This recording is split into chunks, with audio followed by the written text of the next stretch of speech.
Welcome to Everything Sociology 24. My name is Ode Godwin Agbaka, and today we are peeling back the layers on a figure you've probably heard of, but maybe not like this, and that is Sir Louis Odumegwu Ojukwu, the man whose Rolls Royce drove the Queen of England, and who unarguably became Nigeria's first billionaire even before independence. But was he really a billionaire by today's standards? Or is his legend bigger than the balance sheet itself? So please, let's investigate, but remember to kindly subscribe to this channel. The story begins in 1909 in the quiet quarters of Obiuno, Umudim, in Nnewi, Anambra State, where Louis was born as the only son amongst 4 children. His upbringing was humble but disciplined, surrounded by Igbo entrepreneurial spirit and pride. After attending Hope Waddell in Calabar, a school that churned out leaders, Louis didn't wait for opportunities to find him, he chased it. In 1929, just 20, and armed with little more than drive and a secondary school certificate, Louis boarded a train to Lagos. That city, that chaos, that possibility. It was where he started selling tires for John Holt, a British trading firm. But young Louis saw more than rubber. He saw demand, he saw movement, he saw the Igbo traders around him buying textiles and transporting goods. In 1930, Louis had opened his first shop in Onitsha. A year later, he bought a second-hand truck, not just to move his own goods, but to start moving others. And just like that, Ojukwu Transport Company was born. The timing couldn't have been better or more chaotic. The Second World War broke out in 1939, and Louis did something few businessmen would. And guess what? He offered his truck to support the British war effort. That bold gesture didn't just earn him profits, it earned him power, and by 1960, it earned him a knighthood, Knight of the British Empire, KBE, from 1 truck to over 200 by the year 1950. Ojukwu didn't just play the game, he redesigned the board. Louis wasn't just content with just wheels. He was one of the earliest Nigerian industrialists to understand diversification. He built Ojukwu Textile. He also brought in stockfish, which is a popular Igbo delicacy that became a national staple. He invested in real estate, in cement, and financial institutions before they even became trendy. By the time Nigeria gained independence in 1960, he wasn't just rich, he was everywhere. He was the first president of the Nigerian Stock Exchange. He was also the president of African Continental Bank, and he was a board member of Shell, Guinness, Nigerian National Shipping Line, John Holt, yes, which is the company where he once sold tires, and also the Nigerian cement factory, and so much more.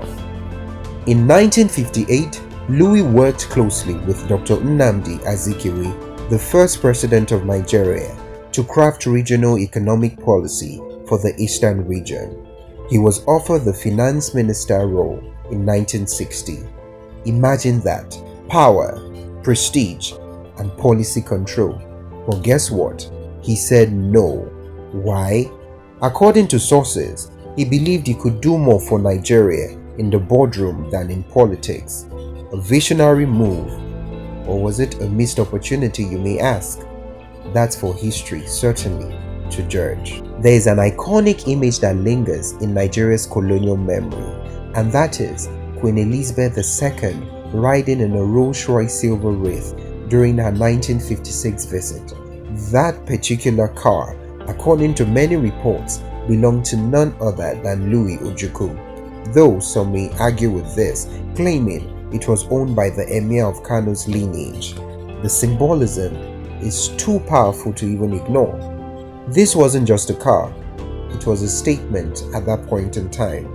In a world where the British crown still loomed large, a Nigerian man, an African, an Igbo man, and self-made was powerful enough to shuffle the queen. Depending on who you may ask, Sir Louis' wealth at independence is estimated anywhere from $4 billion to about $40 billion in today's term.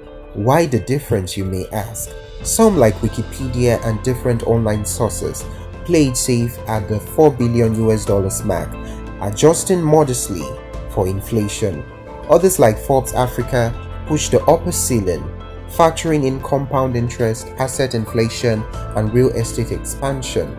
Regardless of the math, here is what not to dispute. Over 5,000 trucks, 100 ships, real estate in multiple cities, investment across banking, oil, and manufacturing. In an era before oil wealth and tech billionaires, he was a businessman's businessman. In September 1966, Sir Louis Odumegwu Ojukwu passed away in Calabar, Ebonyi State, just as Nigeria teetered on the edge of civil war. 1 year later, his son, Chukwuemeka Odumegwu Ojukwu, would lead Biafra into secession, a dramatic turn that forever altered the family's legacy. Louis died at 57, but in those 5 decades, he laid down a blueprint that still reverberates through Nigeria's economy and culture. Was Louis Odumegwu Ojukwu a billionaire by numbers? Maybe, but by impact, absolutely. He proved that Nigerians didn't need oil or colonial favor to thrive. All they needed was vision, risk, and relentless belief. In a time when conversation about black wealth and African entrepreneurship still dominate headlines, Louis' story reminds us that we've been here before, we've built before, and we can still build again. If you enjoyed this video, don't forget to like, to share, and subscribe to Everything Sociology 24. My name is Odi Godwin Agbaka. Thank you once again for watching, and see you in the next video.